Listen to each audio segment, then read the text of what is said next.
지난주에 서론을 공부했어요.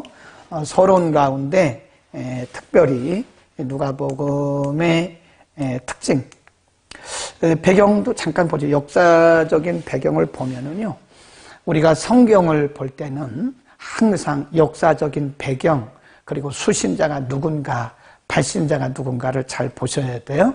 그 역사적인 배경을 무시하고 성경을 보면 하나님의 원래 의도, 하나님께서 그 성경을 통해서 원래적으로 의도하셨던 그 의도를 파악하기 어려워요. 그래서 역사적인 배경을 항상 먼저 보는 게 중요하다. 여기 보면 이 누가복음이 기록된 때가 여기 보면 주후 63년 경이라 그랬어요. 그러니까 마태복음은 60년경이죠. 그 다음에 60년경, 그 다음에 마가복음은 55에서 65년경이라고 이렇게 말씀을 드렸고요. 요한복음은 이제 그 뒤부터 한참 뒤죠. 85년부터 95년경인데, 중요한 것이 이제 제가 말씀드리려고 하는 것이 뭐냐면요. 63년 요 때는요, 여기 보면 61년, 63년, 요 때에 사도 바울이 로마의 감옥에 투옥돼가지고 기록한 성경들이 있어요. 그게 뭐냐면 에베소, 빌립보, 골로새, 빌레몬. 이제 우리가 흔히 말하는 옥중서신이죠. 옥중서신이 이때 기록됐죠. 61년에서 63년. 그러니까 누가복음이 기록된 시기가 63년이니까요. 이때는 기독교에 대한 박해, 핍박이 굉장할 때죠. 아주 모질게 교회를 핍박하고 성도들이 박해를 받던 그 시절에 누가복음이 기록됐다. 반드시 기억하고 가야 됩니다. 오늘 본문에 보면 특별히 누가복음은 인간으로 오신 예수님에 대해서 가르친다고 그랬잖아요. 인간으로 오신. 그러니까 이성 1인격인데 사람으로 오신 완벽한 하나님이시면서 완벽한 사람이신 예수님을 가르치는데, 오늘 우리가 공부할 본문에 보면 마태나 마가나 요한에서 볼 수 없었던 제자들을 부르시는 과정에 대해서 아주 더 구체적으로 기록하는 것을 볼 수 있습니다. 자, 이때 조금 넘어가 보겠습니다. 이때 63년경에 기록이 됐다. 그 다음에 누가복음의 특징은 완벽한 하나님이시면서 동시에 완벽한 인간이다. 그 예수님을 증거하고 있다. 이렇게 보시면 되고요. 그래서 누가복음에는 예수님의 족보, 탄생, 성장에 대해서 아주 세밀하게 기록을 하고 있다. 두 번째, 누가복음은 인간을 위한 복음이다. 모든 인류에게 구원에 관심을 갖고 계신다. 그래서 누가복음에는요, 예수님께서 만나는 그 대상, 복음을 전하시는데 복음을 전하시는 대상들에 대해서 아주 폭넓게 기록을 합니다. 예수님의 제자를 부르실 때도 누구를 부르셨는가, 그거를 구체적으로 말씀을 해요. 그래서 인간의 연약함과 실수와 나약함을 그대로 리얼하게 다 드러내고 있어요. 그래서 완벽한 인간을 부르러 온 것이 아니라 예수님께서 하나님이시면서 완벽한 하나님이시면서 인간의 몸을 입고 이 땅에 오셨다라고 하는 것은 이렇게 인간 스스로 자기를 구원할 수 없고 이 땅에는 어떤 사람도 완벽할 수 없기 때문에 인간의 몸을 입고 오셔서 인간들을 이해하시고 그 인간들을 부르셔서 말씀으로 다시 하나님의 형상을 회복하는 그런 장면을 기록하고 있는 거예요. 그래서 이 누가복음에는요, 아주 예수님께서 만나셨던 다양한 그 사람들이 기록이 되고 있어요. 낮은 사람부터 높은 사람, 혈통을 얘기하는 거죠. 다양한 혈통, 그 시대의 다양한 신분의 사람들에 대해서 기록을 하고 있다. 꼭 기억을 하시기를 바랍니다. 누가복음은 4번입니다. 예수님의 사역 중에서 예수님의 기도의 삶을 부각시키고 있고 기도하시는 상황과 시간대를 비교적 세밀하게 기록을 하고 있다. 이렇게 보시면 되겠습니다. 자, 이렇게 이제 항상 우리가 복음서를 보실 때는요, 그렇게 지도를 스캔해서 우리의 머릿속에 입력을 해 놓으셔야 돼요. 그래서 그 지리적인 배경, 어떤 상황 속에서 어떤 배경 속에서 어떤 말씀을 하셨는가를 우리가 알아야 말씀의 의도를 알 수 있기 때문에 이런 지리적인 배경도 우리가 알 필요가 있다. 그래서 저기가 베들레헴을 포함한 유대 지경이라고 그랬고요. 그 다음에 사마리아를 포함한 여기를 베레아 지경 그럽니다. 갈릴리 호수를 포함한 갈릴리 지경. 그래서 누가복음은 세 지경이에요. 크게 보면 영어로는 province라고 그러는데 이 세 지경, 유대 지경, 베레아 지경, 갈릴리 지경이다. 꼭 머릿속에 스캔을 해두시기를 바랍니다. 자, 그 다음에 이것은 위에서 본 그림이죠. 요즘에는 이제 뭐 GPS를 통해서 3D로 이렇게 구현을 하고 그러는데 쭉 보시면 됩니다. 이것도 이제 이따 설명을 하면서 다시 보기로 하고요. 크게 네 카테고리로 범주로 구분을 할 수 있다고 그랬죠. 사람으로 오신 예수님 1장부터 4장. 사람으로 오신 예수님의 갈릴리 사역. 주로 예수님께서 갈릴리에서 사역을 많이 하셨는데 그것이 9장 50절까지. 그리고 나서 십자가를 지시기 전에 사람들에게 배척받으시는 그런 모습들이 또 기록이 되고 있는데 그것이 이제 9장 51절부터 19장까지 길게 죽으심과 부활에 대해서 19장 28절부터 24장 마지막 절까지 기록을 하고 있다. 우리 지난주에는 여기 공부했죠. 사람으로 오신 예수님에 대해서 여러 가지 공부했고요. 오늘은 여기서부터 갈릴리 사역 9장까지 좀 빠른 속도로 보는데 여기 부분에서는 주로 예수님께서 제자를 부르시는 장면, 제자들을 부르심. 제자들을 부르시는데 다양하게 기록을 하고 있어요. 5장을 한번 보시죠. 5장 1절 무리가 옹위하여 하나님의 말씀을 들을 새 예수는 게네사렛 호숫가에 서서 호숫가에 두 배가 있는 것을 보시니 어부들은 배에서 나와서 그물을 씻는지라. 예수께서 한 배에 오르시니 그 배는 시몬의 배라. 육지에 조금 뛰기를 청하시고 앉으사 배에서 무리를 가르치시더니 4절 말씀을 마치시고 시몬에게 이르시되 깊은 데로 가서 그물을 내려 고기를 잡으라. 시몬이 대답하여 가로되 선생이여 우리들이 밤이 맞도록 수고를 하였으되 얻은 것이 없지만은 말씀에 의지하여 내가 그물을 내리리이다 하고 그리한즉 고기를 내온 것이 심히 많아 그물이 찢어지는지라. 이에 다른 배에 있는 동물을 손짓하여 와서 도와달라 하니 저희가 와서 두 배의 채움에 참기가 되었더라. 8절이 굉장히 중요합니다. 5장 8절에 보면 그때 예수님의 말씀에 순종해서 사실은 이 시몬이라고 하는 사람이 나중에 이제 베드로가 되는데 시몬이라는 사람이 갈릴리 호수에서 잔뼈가 굵은 사람이에요. 거기서 태어났고 거기서 고기 잡는 것을 배웠고 그리고 거기서 어부로 생활하던 사람이라고요. 모든 것을 다 동원해서 고기를 잡았는데 고기 한 마리도 못 잡았어요. 우리 이걸 뭐라 그러냐? 인생의 실패. 그런데 예수님께서 시몬의 배에 오셔서 시몬에게 말씀하시기를 깊은 데로 가서 그물을 던져라. 그랬더니 굉장히 많은 고기를 잡고 나중에는 배에 가득했다. 그리고 나서 시몬이 한 말이 5장 8절입니다. 5장 8절에 가보면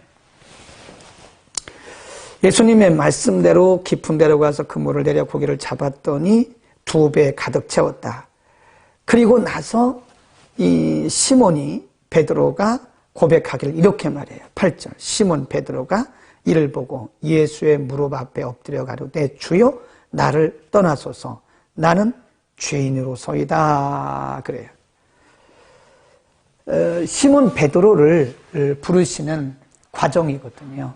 시몬 베드로가 갈릴리에서 태어나서 갈릴리에서 자랐고 갈릴리에서 고기 잡는 것을 배웠고 또 경험을 통해서 터득했고, 그러나 자기의 경험을 통해서 고기 잡은 것이 없다고요. 근데 예수님 말씀하기를 전혀 반대되는 말을 하세요. 그 시간에 깊은 데는 고기가 없어요. 그런데 예수님께서는 깊은 데로 가서 그물을 던져라. 여기서 지금 예수님께서 시몬에게 시도하신 것이 뭐냐면 인간의 경험, 인간의 생각을 지금 다 내려놓도록 하는, 그리고 나서 시몬 베드로가 하는 얘기가 주여 나를 떠나소서 나는 죄인입니다. 하나님께서 사람을 부르실 때는요, 있는 그대로 부르시는데 무엇보다 중요한 것이 자신의 모든 것이 이게 인간의 생각과 인간의 경험과 인간의 교육으로 되지 않는다는 것을, 인간의 제한성을 깨달은 다음에 부르세요. 하나님이 우리를 부르시는 과정을 보면 그래서 우리에게 고통이 많고 어려움이 많아요. 네, 사업을 하던 사람들, 공부를 많이 한 사람들, 건강했던 사람들 오늘날 건강을 잃어버립니다. 그리고 건강 속에서 하나님의 사명을 발견하는 거예요. 사업이 잘 되다가 사업이 부도나고 그 부도난 속에서 하나님의 사명을 발견하잖아요. 그거 왜 그럴까요? 물론 모든 사람이 다 그런 건 아닙니다. 케이스 바이 케이스죠. 그런 경우에 왜 하나님께서 그런 방법을 통해서 인간을 부르시느냐? 그것은 인간의 한계성을 깨닫게 하기. 그래서 시몬 베드로가 얼마나 많은 경험이 있어요? 그럼에도 불구하고 예수님은 시몬 베드로의 경험과는 전혀 다른 반대의 말씀을 하신 거예요. 그 시간에 깊은 데는 고기가 없어요. 그런데 시몬이 말하기를 우리가 헛수고했습니다. 그러나 주께서 말씀하시면 그렇게 한번 하겠습니다. 그랬더니 말씀에 순종했더니 거기서 엄청난 고기를 잡았잖아요. 인간의 한계성을 깨달은 다음에 우리는 하나님 앞에 순종할 수 있습니다. 우리 자신이 깨어지기 전까지는 우리는 온전한 사명을 발견하기 어렵고요. 온전한 순종도 어렵다. 이렇게 보는 겁니다. 예, 그 다음 넘어갑니다. 예, 5장에서 그렇게 해서 하시고요. 그 다음에 5장 27절에 가보면 또 한 사람을 부르세요. 5장 27절. 예. 5장 8절에서는 시몬 베드로를 부르시는 과정에서 인간의 제한성을 스스로 알게 하셨고요. 그 다음에 5장 27절에 가면 한번 가보시죠. 5장 27절, 누가복음 5장 27절. 그 후에 나가사 레위라 하는 세리가 세관에 앉은 것을 보시고 나를 좇으라 하시니 저가 모든 것을 버리고 일어나 좇으니라. 세리입니다. 세리는 이게 나중에 보면 이제 마태라고 얘기를 하잖아요. 레위. 레위는 세리입니다. 세리는 오늘날로 말하면 세관원이에요. 세무소 직원. 근데 오늘날이야 뭐 정식으로 시험 치고 들어가서 뭐 정상적으로 세무직을 잘 감당하는데, 그 당시는요 세관원은 세리들은요 굉장한 죄인. 왜냐하면 불법을 많이 행하고요. 그래서 세금을 과다 징수를 하는 거죠. 정부가 정한 세금 외에 과다 징수해서 나머지 것을 착복하는 거예요. 인마이 복게도 하는 거죠. 그래서 그 당시 세리들은 굉장히 부자였습니다. 집이 몇 채씩이고. 근데 사실은 그게 다 불의한 돈을 벌었어요. 불의한 방법으로, 불법으로 벌은 돈을 가지고 부자가 됐기 때문에 그 당시 윤리와 도덕을 굉장히 중요시 여기던 유대인들 사회에서는 세리는 죄인입니다. 세리는 취급을 받지. 돈은 많고 부자였지만 유대 사회에서는 인정을 받지 못했어요. 그러니까 삭개오도 그랬잖아요. 삭개오도 많은 사람들 가운데 예수님에 관한 관심이 있었지만 공개적으로 못 가잖아요. 자기가 유대 사회에서 죄인 취급을 받았기 때문에 그런 거예요. 그런데 예수님은 이런 세리를 자기 제자로 부르시는 거예요. 자기 제자로. 지금 레위가, 마태가 그렇게 사람들에게 죄인 취급을 받고 불의한 사람으로 취급을 받고 늘 유대 사회에서는 늘 따돌림을 당하는 사람이었는데, 어느 날 갑자기 예수님이 세무 일을 하고 있는데 예수님이 오시더니 자기를 따라오라고. 그래서 예수님의 제자가 되는 거예요. 그러니까 예수님의 제자가 되는 길은 우리가 완벽해서 예수님의 제자가 되는 게 아닙니다. 우리가 윤리적으로 도덕적으로 우리가 온전해서 예수님의 제자가 되는 게 아니에요. 누가가 예수님이 인간으로 오셔서 사역하시는 것을 말씀하면서 이렇게 죄인을 부르신다는 거죠. 예수님이 이 땅에 오신 것은 완벽한 사람을 부르러 오신 게 아니라는 거죠. 이렇게 사람들에게 윤리적 도덕적으로 손가락질 당하고 무시당하고 짓밟히고 따돌림 당한 사람도 예수님은 부르러 오셨다라고 하는 것을 마태를 제자로 부르시는 장면을 보면서 우리에게 이 중요한 메시지를 주는 겁니다. 그러니까 우리가 생각해야 돼요. 우리가 남들보다 온전하고 의로워서 하나님의 백성이 되고 하나님이 일꾼 된 건 절대 아닙니다. 그분의 은혜로 우리가 일꾼 된 거예요. 그러니까 우리 자랑하면 안 돼요. 자랑할 게 아무도 없어요. 저를 포함해서 우리가 윤리적 도덕적으로 온전해서 부름받은 거 아닙니다. 그분의 은혜로 그분의 필요에 따라서 우리를 부르시는 것이다. 그러니까 우리를 부르심을 생각하면 눈물이 나죠, 사실은. 네, 그 다음 쭉 내려가면 또 예수님의 제자를 부르시는 장면이 나와요. 12절입니다. 5장 12절. 이에 예수께서 기도하시러 산으로 가사 밤이 맞도록 하나님께 기도하시고 밝음에 그 제자들을 부르사 그 중에서 12를 택하여 사도라 부르시고 베드로라고도 이름하신 시몬, 그 형제 안드레, 야고보, 요한, 빌립, 바돌로메, 마태, 도마, 알페오의 아들 야고보, 셀로신이라고 하는 시몬과 및 야고보의 아들 유다. 그래서 가룟 유다까지 12명의 제자를 부르시는 그 장면을 6장 12절에서 또 말씀을 해요. 조금 다르죠. 마태복음 4장에서는 예수님께서 갈릴리 호수를 지나시다가 베드로, 안드레, 야고보, 요한을 그냥 나를 따라오라고 부르셨는데 의사였던 누가는 아주 세밀하게 단계적으로 기록을 하고 있는 것은 예수님이 인간의 몸을 입고 이 땅에 오신 목적이 무엇이냐, 그리고 우리를 부르신 하나님의 은혜가 무엇인가를 가르치기 위해서 그런 것이다. 여기 보면 12명의 이름이 다 나오고요. 예수님께서 12명을 부르실 때에 여기 보면 궁극적으로는 밤이 맞도록, 오늘날로 말하면 철야기 돼요. 밤새도록 기도하시고 밝음에 이 사람들을 부르시고 사도라고 하는 이름을 주셨다. 여기서 뭘 말씀하는 거죠? 예수님은 하나님이시잖아요. 완벽한 하나님이시면서 완벽한 사람이신데 완벽한 하나님이시면서도 그분이 중요한 일을 할 때는 철야기도 하고 하셨다는 거예요. 그러니까 우리가 연약한 인생들이, 제한된 인생들이 기도하지 않고 뭘 하려고 하는 것은 매우 위험한 발상이다. 네. 하나님이신 예수님도 제자들을 부르실 때 밤새도록 기도하시고 부르셨잖아요. 근데 우리가 기도하지 않고 뭔가를 하려고 대드는 것은 매우 위험한 발상이다. 거기다 써놓으세요. 기도하지 않고 주의 일을 하려고 하는 것은 위험한 발상이다. 꼭 써놓으세요. 그 다음에 쭉 내려가면 오늘은 이제 제자들 부르시는 장면에 대해서 많이 말씀을 하고 있는데요. 쭉 한번 가보세요. 8장입니다. 8장으로 갑니다. 8장 가시고요. 9장 또 보겠습니다. 8장에 보시면 12제자를 부르셨죠. 아까 6장 12절에서 12제자 이름이 나오고요.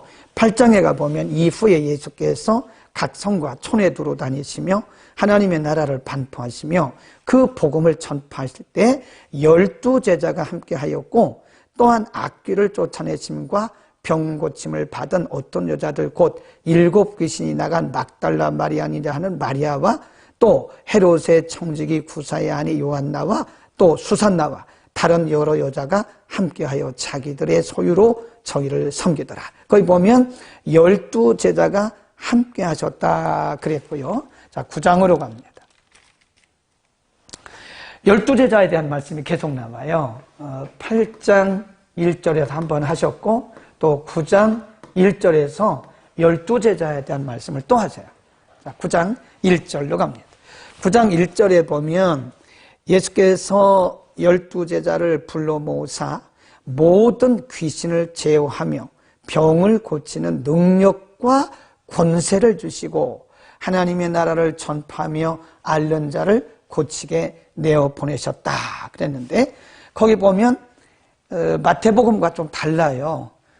마태복음 10장은 권세라고만 그랬는데 누가복음 9장 1절에서는 12제자를 불러 모으사 모든 귀신을 제어하며 병을 고치는 능력과 권세를 주셨다 그랬습니다. 거기 보면 능력과 권세.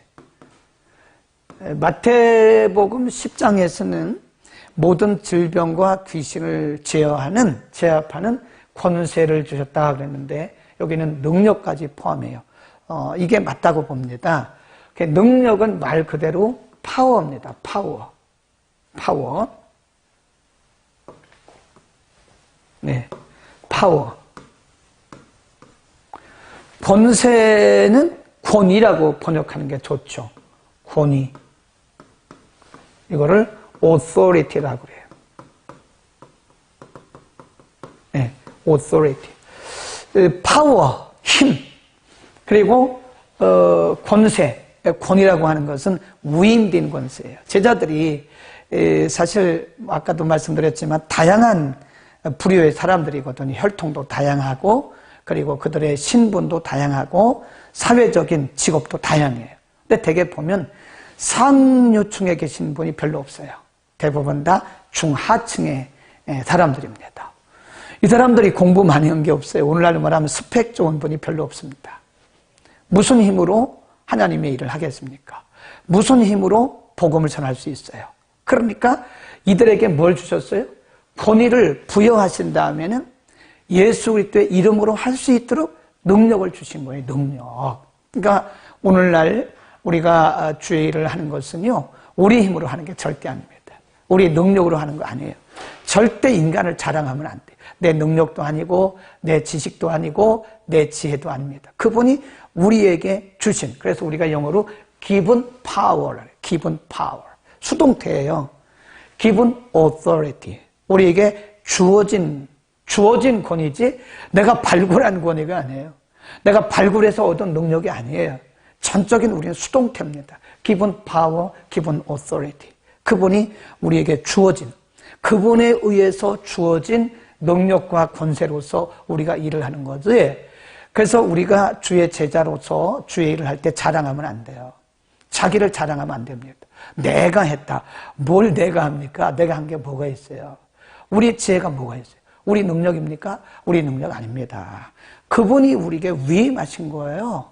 그러니까 반드시 이제 우리가 주님 앞에 서는 날 이 부분에 대해서 우리가 책망 들어요. 마태복음 7장에 보면 이런 말씀이 있어요. 그날에, 예수님 오신 그날에 주님 앞에 섰을 때, 그날에, 이 소리가 왜 자꾸 나요? 그날에 많은 사람들이 내게 와서 이르되, 주여, 내가 주의 이름으로 귀신을 쫓고 내가 주의 이름으로 병을 고쳤나이다. 많은 사람들이 주님 앞에 그렇게 말한다는 거예요. 내가 주의 이름으로 귀신 쫓고 주의 이름으로 병을 고쳤나이다. 그런데 그때 뭐라고 말씀하셨냐면 예수님이 불법을 행하는 자들아 내게서 떠나가라. 내가 너를 모른다. 그렇게 말씀하신다는 거예요. 그러니까 우리가 참 이 사역을 하는 것도요, 겸손하게 해야 됩니다. 내 능력으로 한다고 생각하면 절대 안 돼요. 그날에 우리가 주님 앞에 서는 그날에 내가 너를 몰라. 그렇게 말씀하시면 참 우리가 어떻게 하십니까? 어떻게 할 거예요? 그러니까 내 힘으로 하는 거 아니에요. 가끔 어떤 분들이 보면 나한테 기도받으라고, 내가 기도하면 귀신 떠나고 내가 기도하면 병 낫고, 그런 얘기 하지 마세요. 뭘 내가 기도하면 귀신 나가고 뭘 내가 기도하면 병이 나요. 주의 이름으로 하는 거지. 겸손해야 돼요. 저는 못하지만 제가 주의 이름으로 제게 주신 권위와 제게 주신 능력으로, 내가 부여받은 권위와 부여받은 능력으로 기도해드리겠습니다. 이렇게 말을 하는 것이 맞지. 아니 무슨 내가 기도하면 귀신 나가고 내가 기도하면 병이 났습니까? 그건 말도 안 되는 소리고, 주님 앞에 서는 날 굉장한 책망을 들어요. 어쩌면 이렇게 말씀하실지도 몰라요. 불법을 행하는 자들아 내게서 떠나가라. 나는 너희를 모른다. 저도 그게 두려워요. 사실은 오늘날 많은 일을 한다고 제가 열심히 하고 있잖아요. 그런데 만일 주님 앞에 서는 날 불법을 행하나, 불법을 행한 자여 나는 너를 모르니 내게서 떠나가라. 그렇게 말씀하신다면 그때 일생 동안 나의 행한 모든 것이 다 헛수고가 되고 말잖아요. 그래서 겸손해야 돼요. 내 힘으로 하는 게 아니에요. 내 능력으로 하는 게 아닙니다. 아멘. 다 아멘이라고 말하세요. 겸손해야 돼요. 다 하나님이 주신 능력과 하나님이 주신 권위로 하는 거지. 그래서 나중에 하나님이 주신 능력과 권위를 오용하면 큰일 납니다. 큰일 나요. 네. 참 요즘에 유튜브 시대잖아요. 유튜브에 보면 어떤 분이 영상을 올렸어요. 그래서 거기다가 계좌번호를 넣고 전화번호를 넣었어요. 누구든지 제가 이 번호로 전화를 하면 제가 서로 떨어져 있지만 전화로 기도해 줍니다. 계좌로 이체하시면 됩니다. 방언 받기를 원하십니까? 이 번호로 전화하십시오. 제가 기도해서 방언 받게 해주겠습니다. 그리고 아래 계좌로 입금하십시오. 엉터리 같은 일을 하고 있는 거예요. 그런 엉터리들이 유튜브에 많아요. 근데 중요한 것은 그런 엉터리에 또 따라가는 사람들이 있다는 거예요. 그 분별을 못하고. 마태복음 7장을 꼭 읽어보세요. 내가 주의 이름으로 귀신을 쫓아내고 내가 주의 이름으로 능력을 행한다. 그러나 주님 말씀하기를 불법을 행하는 자여 내가 너를 도무지 알지 못하니 내게서 떠나가라. 우리 바로 합시다. 우리에게 있는 모든 능력과 권세는 내가 발굴한 게 아니에요. 내가 터득한 게 아니에요. 다 기분, 주께서 우리에게 주신, 우리에게 부여해 주신 기분 파워, 기분 오토리티입니다. 아멘. 아멘이라고 하세요. 예. 그 다음 넘어갑니다. 예. 많은 분이 아멘 하셨네. 유은자 집사님도 아멘 하셨고, 임미숙 전사님 아멘 하셨고, 이경자 권사님. 다른 분도 다 아멘 하신 거죠? 예. 예. 황희영 성도님도 아멘 하셨죠? 예. 다 아멘 하신 겁니다. 자, 그 다음에 이제 쭉 넘어갑니다. 쭉쭉쭉 넘어가고. 이제 오늘은 이제 그동안에 했던 부분들이 많기 때문에 넘어갔고요. 제자를 부르심에 대해서 5장, 6장, 8장, 9장에서 길게 말씀하셨기 때문에 그런 말씀을 길게 드렸고, 나머지 부분들은요, 우리가 마태복음을 할 때 다 이렇게 했습니다. 자, 9장 37절에 보면 예수님의 권위에 대한 또 말씀을 하고 계세요. 무슨 권위냐? 영적 권세. 누가복음 8장, 9장인가요? 예, 미안합니다. 누가복음 9장 37, 이튿날 산에서 내려오시니 큰 무리가 맞을세 무리 중에 한 사람이 소리질러 가로되 선생님 청컨대 내 아들을 돌아보아 주옵소서. 이는 내 외아들이니이다. 귀신이 저를 잡아 졸지에 부르짖게 하고 경련을 일으켜 거품을 흘리게 하며 심히 상하게 하고야 겨우 떠나가나이다. 당신의 제자들에게 내어 쫓아주기를 구하였으나 저희가 능히 못하더이다. 예수께서 대답하여 가라사대 믿음이 없고 패역한 세대여 내가 얼마나 너희와 함께 있으며 너희를 참으리요. 내 아들을 이리로 데려오라 하시니 올 때 귀신이 거꾸로 뜨리고 심한 경련을 일으키게 하는지라. 예수께서 더러운 귀신을 꾸짖으시고 아이를 낫게 하사 그 아비에게 도로 주셨다. 여기 보면 귀신 들린 아이예요. 귀신 들린 아이. 귀신 들린 아이. 그러니까 귀신 들림의 형태가 뭐냐면 얘가 졸지에 그 말은 갑자기 쓰러지고 갑자기 경련을 하고 갑자기 입에서 거품을 물어요. 이거를 우리가 이제 보통 우리가 그 경기 한다는데 경기가 다 귀신 들린 거 아닙니다. 그런데 때로는 사람이 귀신에 들리면요 경기 현상과 비슷한 게 나타나요. 제가 여러 번 봤어요. 제가 축사 사역을 하잖아요. 귀신 들린 사람들을 보면 비정상적인 증상이 나타나요. 네. 그래서 졸지에 갑자기 쓰러져요. 또 갑자기 거품을 흘리고 갑자기 경련을 합니다. 그런데 중요한 것은 이 귀신 들린 그 아이가 예수님 앞에 딱 왔는데 반응이 나타나는 거예요. 반응이. 예수님 아직 말씀하지 않았어요. 예수님 아직 이 귀신 들린 사람에게 뭐 귀신 떠나라 이렇게 말씀하지 않았는데도 예수님 앞에 오자마자 바로 평소에 했던 그런 반응, 이 반응이 나타나는 거예요. 반응이 나타나는 거예요. 예수님 보자마자 얘가 경기를 하면서 입에 거품을 물면서 넘어지는 거예요. 그러니까 예수님께서 말씀하시기를 이 아이에게서 나가라. 그러니까 귀신이 나가니까 이 아이가 온전해지는 거예요. 그걸 우리가 뭐라 그러냐? 이 반응. 예수님 여기 계시고 이 아이가 예수님을 그냥 눈으로 보기만 한 거거든요. 근데 봤는데도 이런 반응이 나. 이거 영적 반응이라 그래요. 예, 영적 반응이 반드시 나타납니다.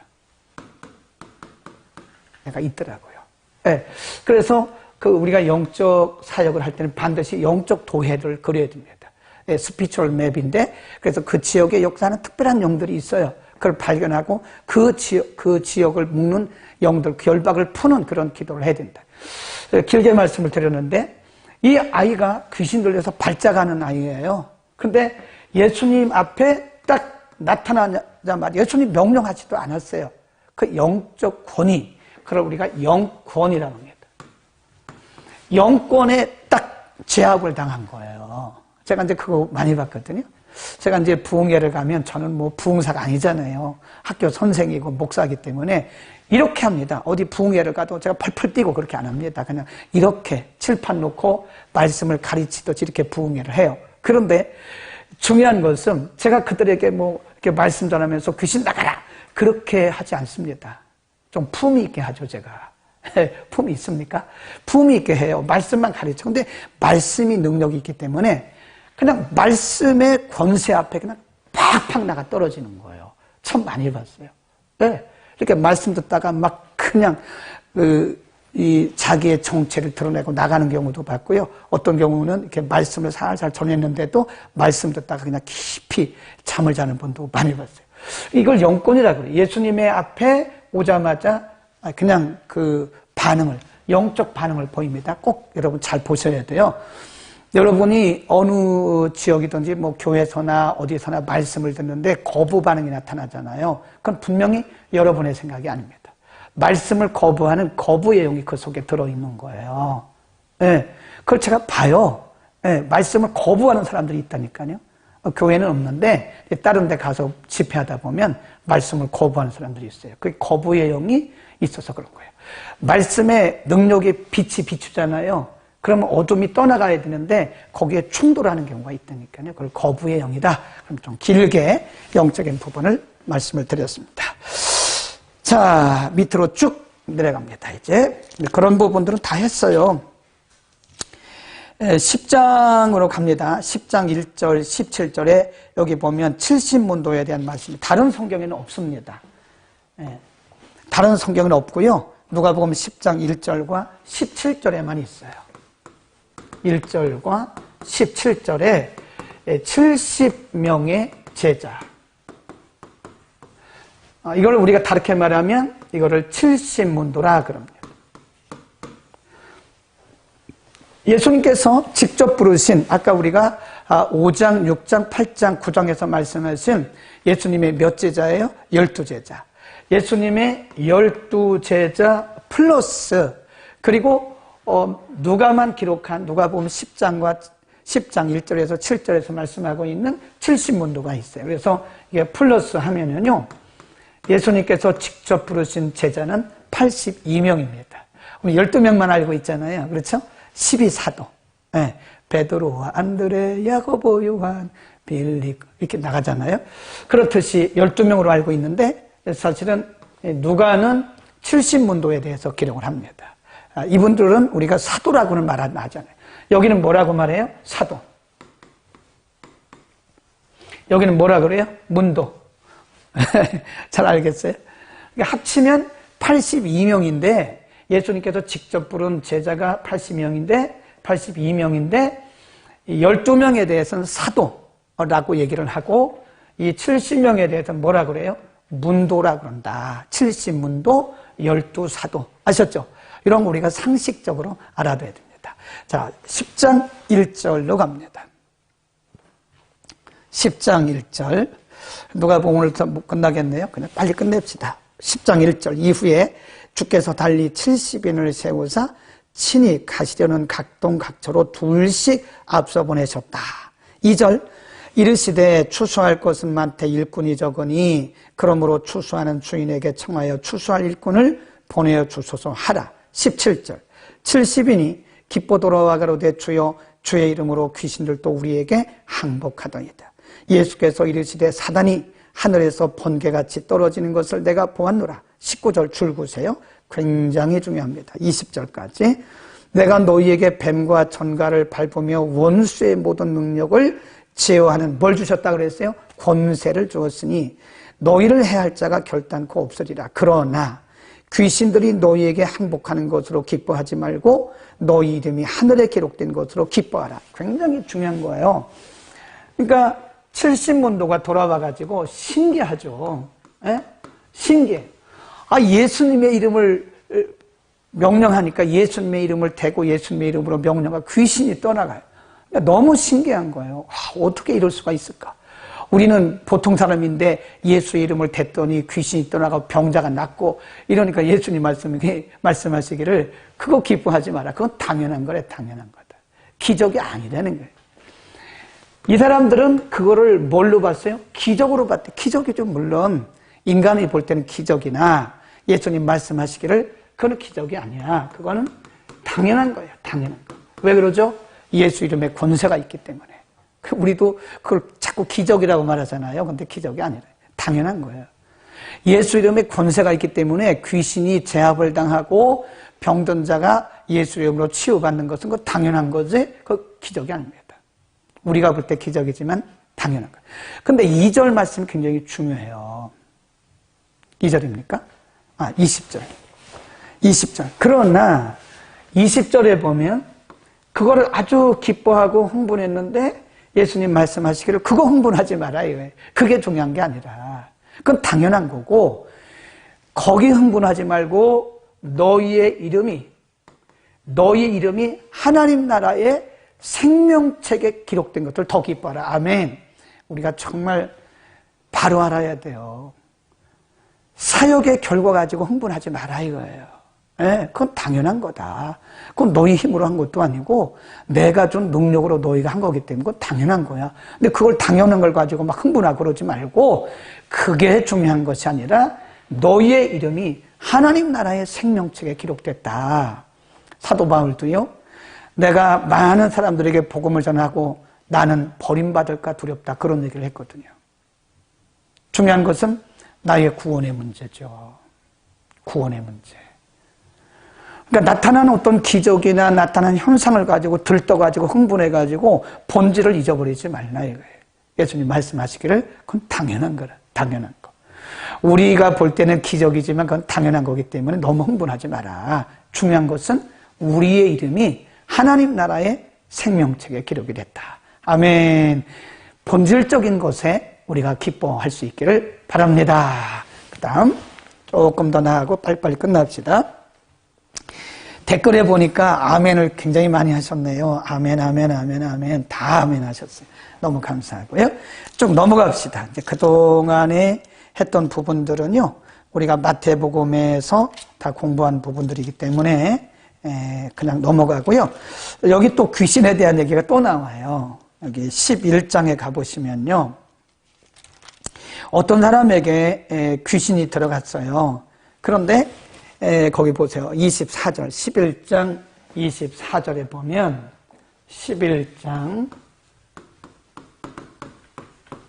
24절에 보면 더러운 귀신이 사람에게서 나갔을 때에 물 없는 곳으로 다니며 쉬기를 구하되 얻지 못하고 이해가로되 내가 나온 뭐라 그래요? 내 집으로 돌아가리라 하고 와보니 그 집이 소재되고 수리되었거늘 이에 가서 저보다 더 악한 귀신 7을 데리고 들어가서 거하니 그 사람의 나중 형편이 저보다 전보다 더 심하게 되었더라. 이거를 영적 재발 현상이라 그럽니다.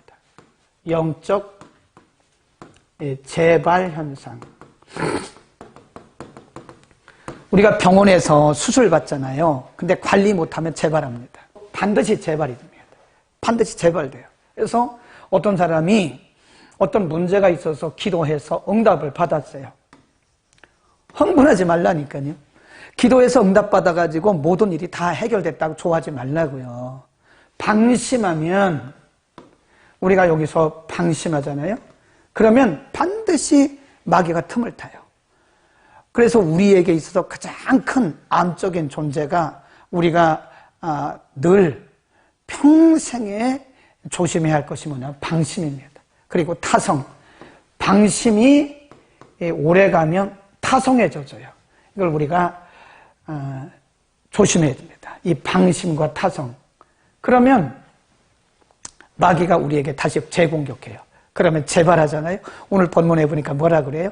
전보다 더 악해졌다. 악화돼요. 그러니까 우리가 하루라도 기도 안 하면 안 돼요. 그래서 늘 겸손하게 늘 부족함을 인정하면서 매일 기도하고 그래야 돼요. 네, 영적인 생활이라는 게 영적 전쟁과 똑같은 거예요. 틈을 주면 안 돼요. 매너리즘이 뭐예요? 타성. 우리가 절대로 방심하면 안 돼요. 신앙생활은 그래서 항상 깨어서 기도하라고 예수님도 말씀하시잖아요. 이제 기도의 영권이 약해졌다, 이게. 기도의 영역이. 다시 기도의 자리로 돌아가서, 이제는 5번 쓸 거 4번만 쓰고, 안 쓰고 한번 해보세요. 해보세요. 됩니다. 처음엔 좀 서툴고, 그래.